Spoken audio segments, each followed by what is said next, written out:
I am a martyr, but survival is my core.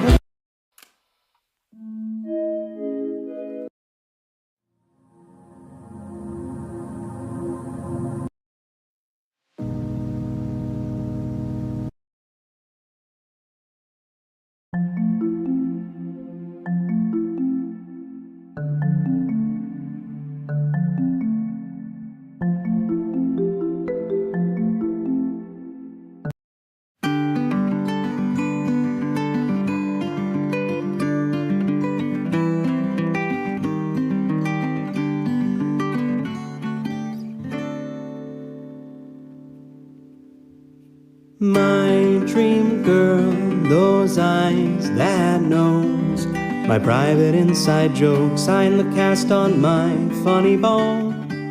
Floral sheets, oh no, giving up ghosts on my bedroom at night and say, let's get you home.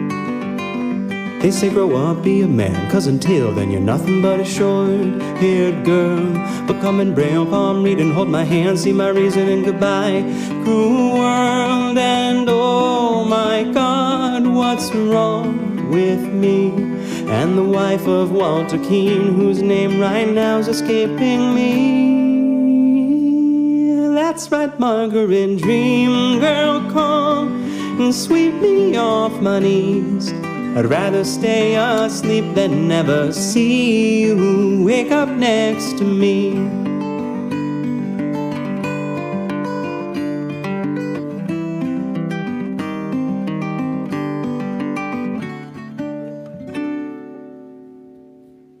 Neon lights like heat lamps in the cold, to incubate the shadows you can't stitch back to your souls. And you seemed fine just a few days ago. The CO2 and fish tanks do enough to get you home. Well, now you swear in your prayers, telling time, promise I'll never have fun again. Either you'd stop flying, but then you start crying. Never mind, you win, and for too late came far too soon. And the love you never made became the things you'd never do. Oh, sweet Mary, dream girl, come, but keep your hands off me.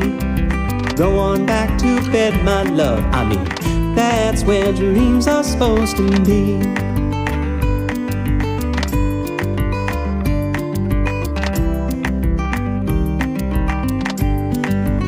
So come on, William, grow up, be a man, 'cause until then they're gonna treat you like you're just a little girl. But come and rail, come read, hold my hands, and you'll see that it's me who cries mercy while your fingers curl. And oh, are you at all like me? Do you know what I mean? Or am I too close to see? Someone, anyone of the two things we do on our knees. Watch me fold my hands and just a crack of my knuckles. Well, here is the church, here is the steeple. Open the door, see all the people. All right, that's enough, let's get you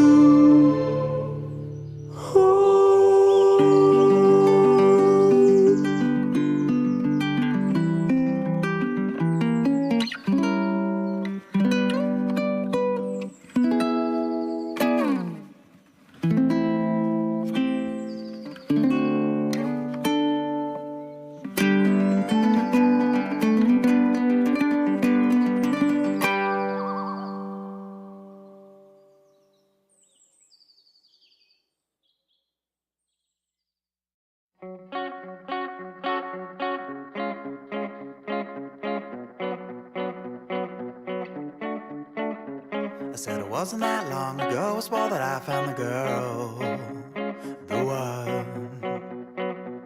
Them movies say you're gonna find pretty smile like a crocodile and a brain the size of the moon, just like the moon. You're oh so stingy with your shine, morning comes and I look outside and you're gone, oh gone. Well, I want a daytime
feels like a barnacle.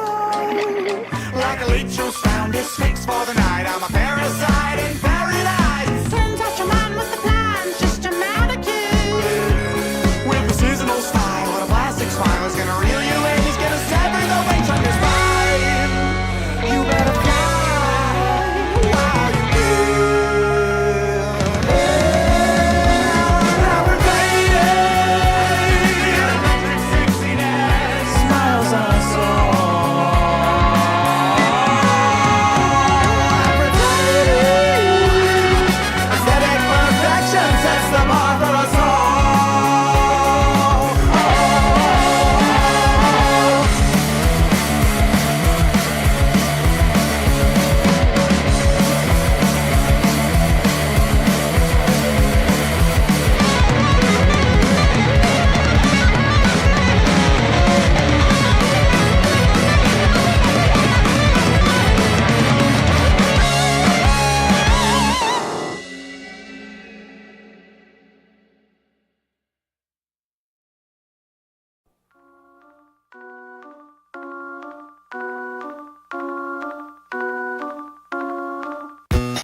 starting now, starting now. We'll throw it all down. I can see the shadows in the water, on the ground, on the ground. They follow me around. Behind every story there's a quick end. Behind every smile there's a clown.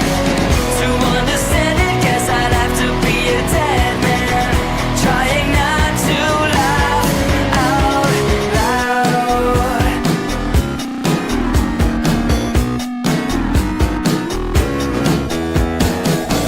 I can hear a lonely operator on the phone. She can't call home. Overseas, the burns a third degree, and the collection plate's been passed and received by me. I wish I could tell you, all you children, why you're here, we'd all sing along.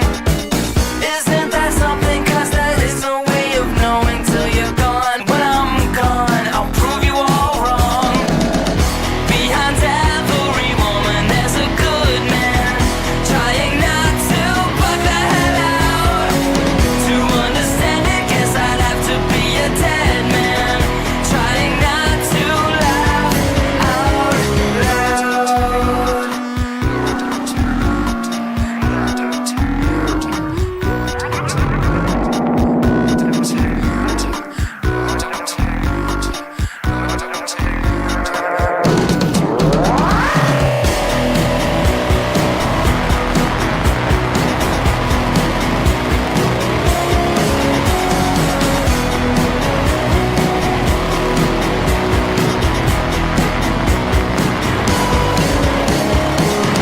Behind every story there's a quick end. Behind every smile there's a cloud. To understand it, guess I'd have to be a dead man, trying not to laugh out. Behind every woman there's a good man, trying not to bug the hell out. To understand it, guess I'd have to be a dead man, trying not to laugh out loud. Trying not to laugh out loud. Trying not to laugh out loud.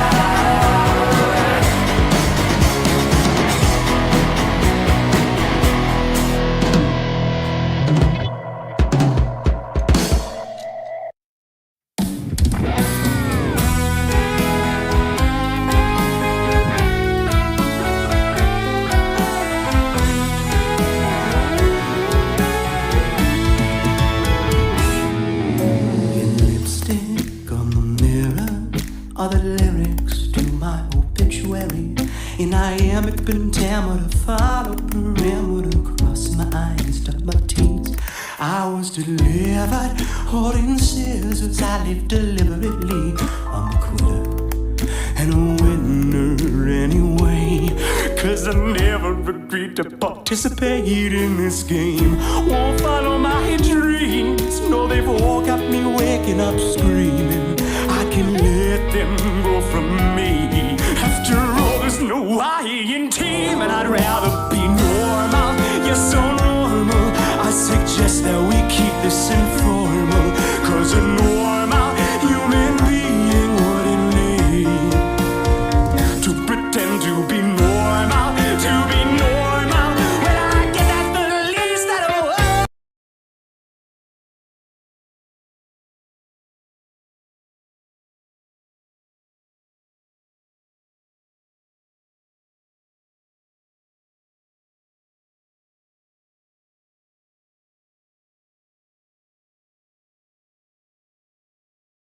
Blood can wash us clean.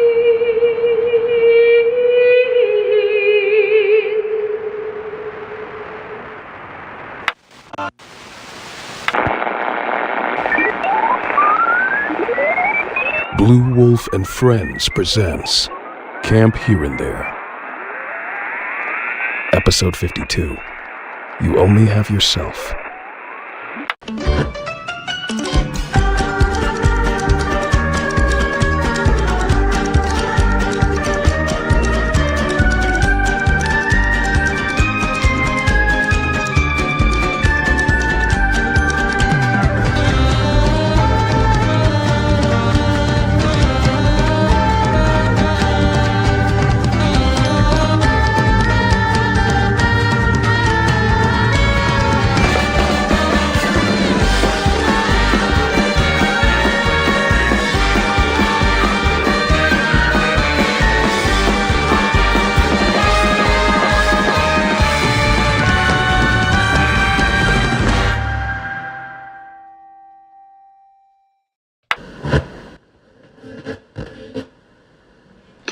Good morning, campers!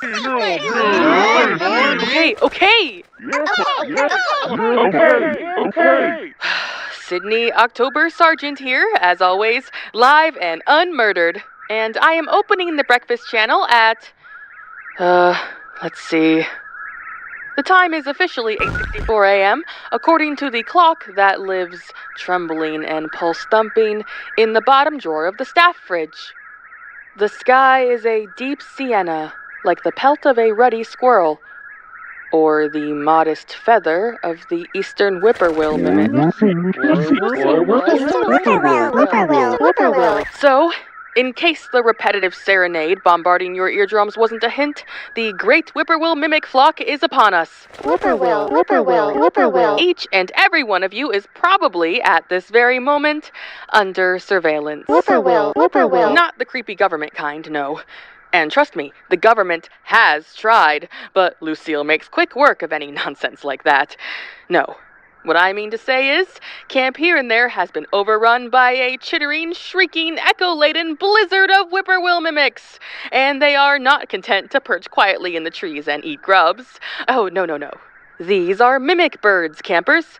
Evolution's answer to the tape recorder. They're funny little creatures that copy any noise, gesture, or devastating outburst. Sometimes they even improve it. Science is, very impressive that way. And it seems that today, these avian mimics have chosen to take the form of the eastern whippoorwill. To clarify, for those of you less ornithologically inclined, the mimic bird is not a novel phenomenon. They're quite common in this region, actually, though often in a wider variety of species and more reasonable numbers. Why, just last spring, a single chorus was enough to drive all the bullfrogs out of the sanatorium. But I digress. Typically, they settle for repeating the cries of crickets, or the gentle gossip of camp rumors. Not today, though. And that brings us to my next bad news. You might recall that today was supposed to be Lake Day. A day to bask in the caffeinated sunlight, shrivel up your toes, and fill your ears with gentle wave lapping and the endless crooning of aquatic insects. Well, that can't happen today. You see, kids, in all the commotion yesterday, a large portion of Soren's shattered stained quartz window was swept into the lake, and that means we have to postpone Lake Day until further notice. because the water is currently full of magically charged quartz shards. Juno and Mila are out there skimming the surface, but until they're sure it won't flay you alive or necrotize your ankles, swimming is, regrettably, canceled. We're aiming to move it to next Tuesday. Perhaps that's why the birds are here, come to think of it. A mimic loves a good shiny object, and the way they circle and swoop upon the lake feels almost ceremonial. Hundreds of them flying slow spirals over the glittering water, dipping low whenever the sunlight refracts just right. But, we triumph regardless. Instead of wallowing in misfortune, today we channel our frustration into music. Campers, welcome to Music Day! That's right, Camp Body. Today we harmonize with our bird friends and embrace the scream. Our goal, intrigue the little copycat chorus by making more noise than they do, or, failing that, impress them with our musical prowess until they tire themselves out and go harass some other summer camp. And no, we don't mean Camp Overwear, who has been similarly plagued by the same avian uproar, though word from across the lake says their whippoorwills have taken to harmonizing with Natsume's devil worship lullabies, occasionally breaking into what sounds suspiciously like Gregorian chant. Mavis insists it's transplanar resonance, Marianne's been conducting the birds with her exposed ulna, and the deer with no face has been standing knee-deep in the lake shallows for hours, just listening. We can't exactly kick her out. But, frankly... Okay, let's talk about it. I'm talking about it. We should talk about it. I'm more concerned by what I've heard the deer with no face is up to in terms of tax management. Apparently, she's been exploiting a loophole in the small business code by reclassifying herself as both a non-profit conservation entity and a luxury venison exporter. On paper, that means she donates herself to the ecosystem each fiscal quarter, then immediately claims the charitable deduction. She's also been depreciating the same patch of forest 12 different times under 12 different LLCs, each one registered to a different spelling of the deer with no face, none of which match the name on her forestry permit. And the worst part, she won't shut up about it. Every conversation turns into a lecture about pass-through taxation and asset-light scalability, like she's the first ungulate to discover QuickBooks. She keeps saying things like, "It's not fraud if you say, per my last email." God, like, we get it. You know how to use Excel.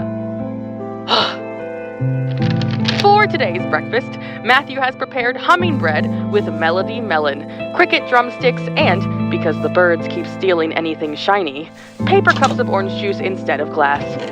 And remember, kids, survival is all about auditory dominance!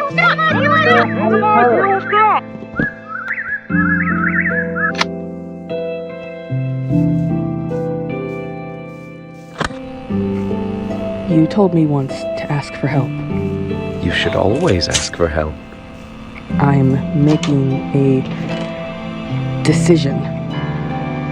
Just like you said. Help me. Excellent. I don't care what it takes. Excellent, Sydney. As I've previously explained to you, there is a divination method in your fluids. Ew. Blood, my dear. Life. You can use it to learn, feel a great deal of information. We've done it before, remember? But in order to use your blood, I'll need you to sign a contract. Stating? Your consent to remember. Remember. It's a demon's restriction. Magically tapping your mortal nerve endings is off limits to us without explicit permission.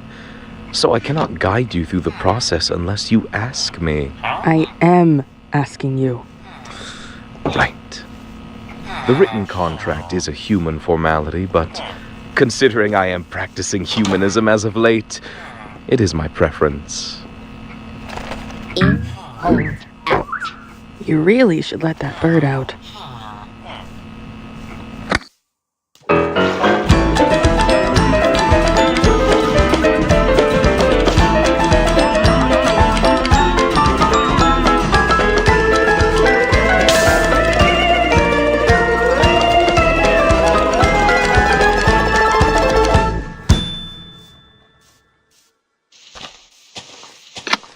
Good afternoon, campers! Broadcasting live to the camp here in their dining hall, where we have reached the halfway mark of Music Day. The Whippoorwills show no sign of fatigue. If anything, their enthusiasm has diversified. You might have noticed that the Whippoorwills have stopped echoing our voices and started quoting us. Not just what we say now, but what we've said before. Whole conversations fluttering back through the air like forgotten dreams. Earlier this morning, I stood by the storage shed and heard one bird speak in a small, serious voice. I can fix it if it stops moving. I froze. I knew that voice. Didn't at first, but it lodged in my ear like a seed, and hours later I realized it was Jedediah's. Only younger and softer around the edges. I remember. We couldn't have been older than 14. He'd found a field mouse caught in the rain gutter, trembling itself apart, and crouched over it like a doctor from a picture book. I remember him saying that line while pressing a thumb against its downy side, trying to keep it still. Now, this is no reason for alarm. They're not psychic, nor are they spying for anyone that we know of. As far as we can tell, they're simply excellent listeners. Excellent listeners. Exactly. And I, for one, respect that. Remarkable recall for something with a brain the size of a walnut. Still, it's interesting, isn't it? How they pluck moments from the past like ripe fruit. Mavis claims it's an acoustic bleed-through between parallel temporal strata. I tried to ask her to elaborate, but she quickly mumbled that she had to get back to watching the Overwear Kids, then scribbled something into a textbook labeled Odyssey in Engineering, How to Get Home When Stranded, 20th edition, which must be some real heavy reading. I asked if she could offer me any information, then she sighed, opened her backpack, and handed me a textbook called Kiwis and Blueberries, Birds That Are Also Fruits. So I have that now. Speaking of, word from across the lake, it seems Camp Overwear has taken rather well to the musical mayhem. Their director, that demonic charmer Adam, reportedly organized a full orchestral jam session. The birds over there are echoing bass lines, horn sections, and full sonnets. They're treating it like an avian karaoke. Rumor says they're calling it Whipperpalooza. Even the lake is vibrating like a tuning fork. Natsume says that, quote, music is good for demon summoning, and that they are, quote, practicing. Us, on the other hand, not quite the same success story. Our so-called symphony currently sounds like a toolbox being shaken over a garbage fire. The birds aren't impressed. Every time we strike up a tune, they just shout it back, louder, sharper, slightly off key, as if they're mocking our efforts. So, congratulations to our rivals for embracing art with such reckless abandon. Let's see if we can match that creative fervor without inviting another strongly worded letter from Lucille's insurance provider. Now, on to the logistical matters of lunch. Matthew has once again prevailed in providing a balanced meal. Today's menu, blueberries and kiwis. But he says he's still too depressed over his pot to provide a vegan option. Sorry, vegans. The Whippoorwills, by the way, seem particularly drawn to the dining pavilion outside. They perch on the rafters and join the conversation like little stenographers. One camper swore a bird repeated a joke she told 2 summers ago, word for word, with the same pause before the punchline. What marvelous creatures! I could listen for some time. In fact, I have. I've been experimenting. If you try to sing a song the birds have never heard before, they try to fill in the gaps with fragments they already know. Little scraps of sound scavenged from your own camp history, and when they chorus together, the fragments overlap, forming a kind of echo tapestry. Imagine, campers, a living library of every noise ever made here. Every laugh, every door slam, every scream. Now, I've been asked to remind everyone that while the mimic chorus is technically harmless, please refrain from teaching them swear words. They learn fast, and I don't want to explain the meaning of, that to Lucille again. The lake continues to glitter, but Juno reports the surface layer of magical glass has been reduced by 20%, thanks to a borrowed quartz magnet from Jedediah. Mila's ankle situation is, I am told, under control. So perhaps by next week the water will be safe for recreational immersion. Soren's no doubt began rebuilding his window with the gathered shards. Until then, let's focus on harmony. Make music, not panic. If you hear the birds saying something you recognize, don't worry. That's just the sound of the camp. We are, after all, very interesting company. Anyway, enjoy your lunch, campers, and remember, memory is only dangerous when you stop listening. Stop listening! Stop listening! Stop listening! Here you are, as writ by the devil himself. One formal devil. So with this, you'll help me learn what happened to me? Indeed, though you must sign first. That's it? That's it. I need a pen. You already have one. If I may, lend me your hand.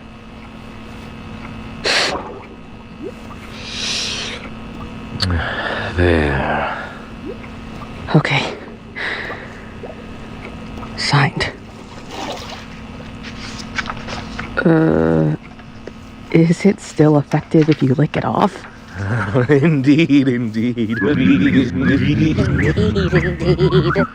I'm serious. That poor thing is trapped in here.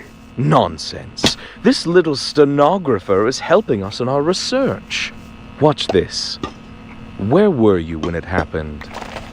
Out in the woods. Where? Where the river forks. Where the river forks. Where the river forks. Where the river forks.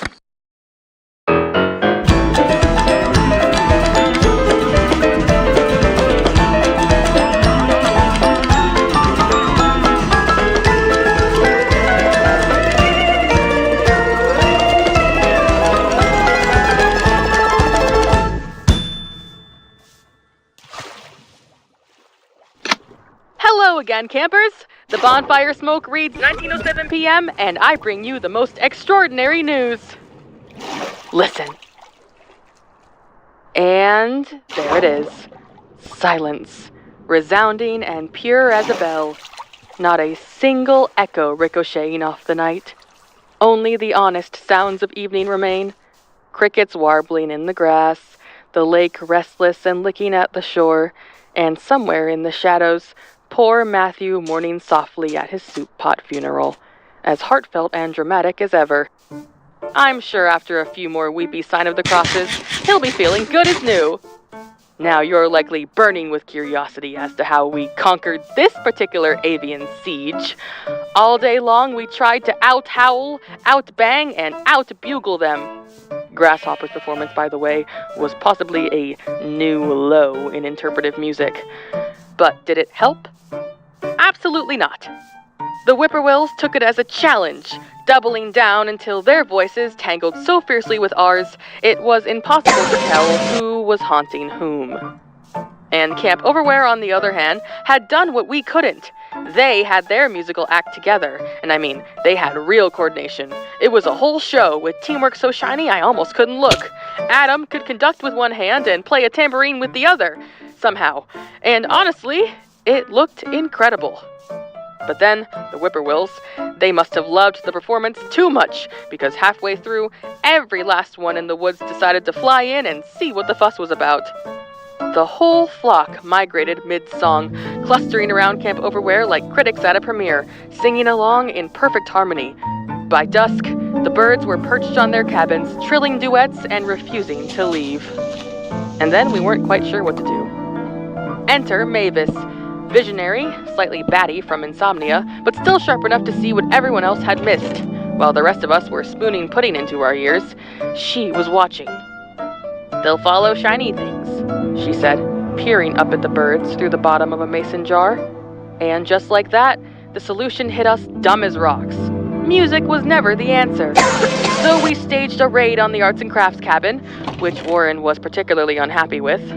Every mirror, foil scrap, and gleaming doodad was fair game, including, with some protest, Joshua's infamous hand mirror, the one he uses for daily affirmations and hair gel styling. You'd think we asked him to surrender a limb. He kept shouting, "It's a family heirloom, bro!"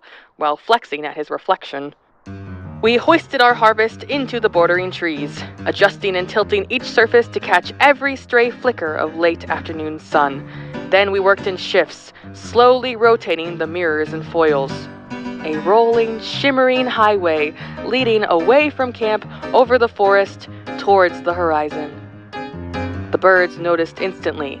You could almost hear the collective breath of realization as one whippoorwill, then 10, then the whole feathery legion lifted and traced the trail of glimmer, sunbeams like breadcrumbs, gliding into the glowing dark with a determination that bordered on hypnotized. At precisely 19 p.m., the last whippoorwill stood on the dining hall roof. It glared down on us, uncannily articulate, and repeated back in my own voice, "Memory is only dangerous when you stop listening."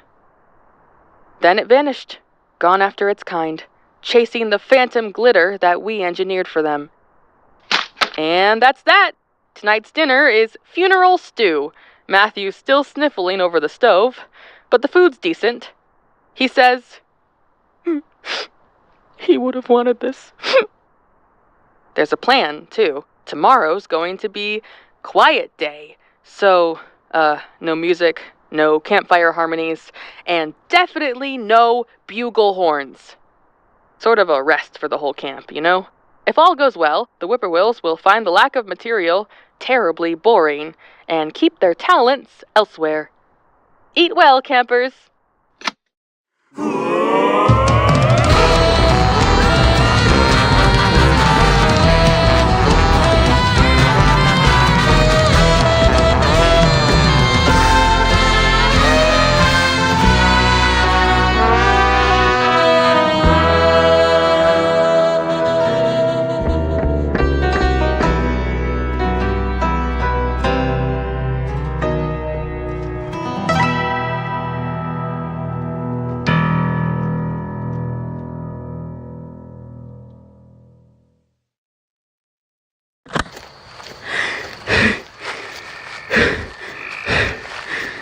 Are you all right? The trek appears to have taken its toll. Yeah, it's a bit far. Please learn to adapt. This won't be the last time we visit the area. Here, why don't you slow your pace then? We've no need to rush. Yeah. Okay.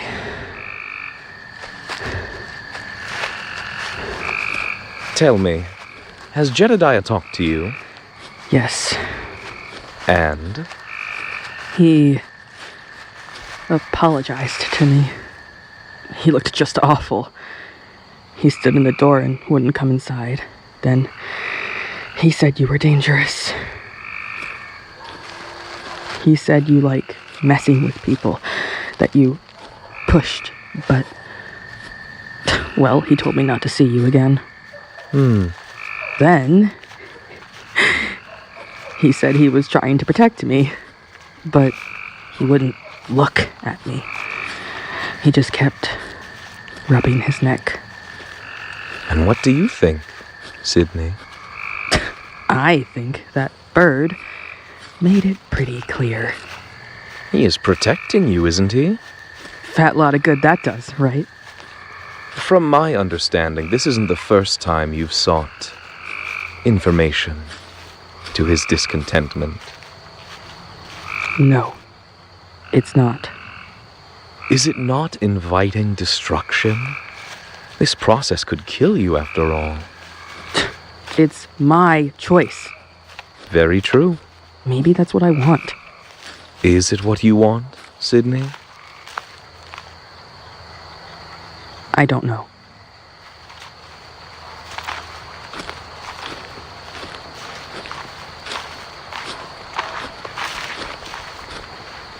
Ah, we're here. Oh, What is it? my head hurts. Oh, stay with me now. Here, sit with me. Give me your arm. Now roll up your sleeve.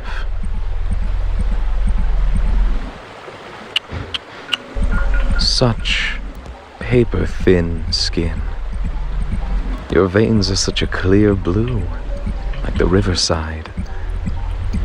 What a dreadful body. You must feel awful. Just do it. Oh, no. It must be your choice, Sydney. My choice. Right here. Slice along the blue line, not too deep. We're not trying to open an artery. Do it, Sydney. Shh. Let it flow. That's it. Watch how it pools into my palm. It's warm. Your blood is particularly eloquent, Sydney. Close your eyes and hold my hand.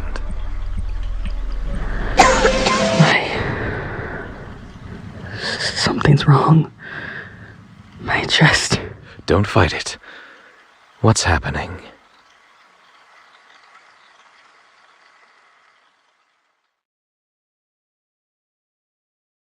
Cold. Everything's cold. Growing inside. Ice crawling through my veins, pulling the muscle inward. My lungs are they moving? I can't tell if they're moving. Tell me what you feel. Weight. Everything has weight. My tongue is in my mouth.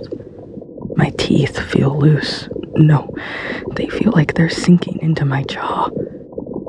Everything tastes like copper. There's pressure in my ears. My heart, it's stuttering. Stuttering. Yes. Continue. The numbness starts at the edges. Fingertips first. Then it crawls up. No pain. It's worse than pain. It's an absence. Nothing consumes the something. It's all weight. I can feel my blood slowing. Each pulse takes longer than the last, like syrup under my skin. And then the quiet. Everything muffled and wrapped in wool. My thoughts scatter. Can't pull them. They slip around like fish. I try to breathe, but my chest won't move. The urge gets lost between my brain and lungs. I am sinking into myself. All the spaces in my body closing.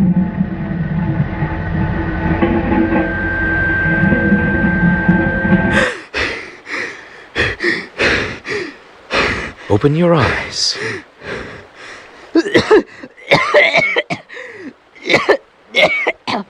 I felt it. I felt dead.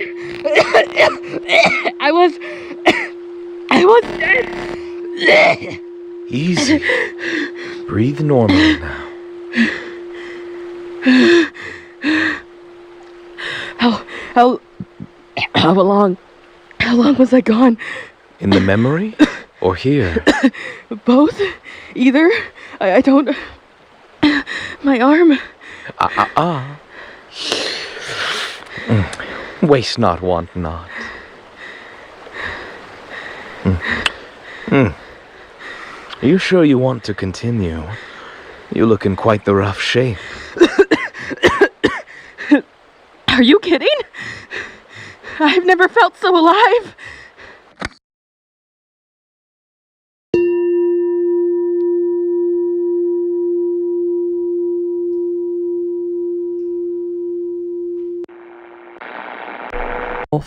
The role of Sidney Sargent was performed by Blue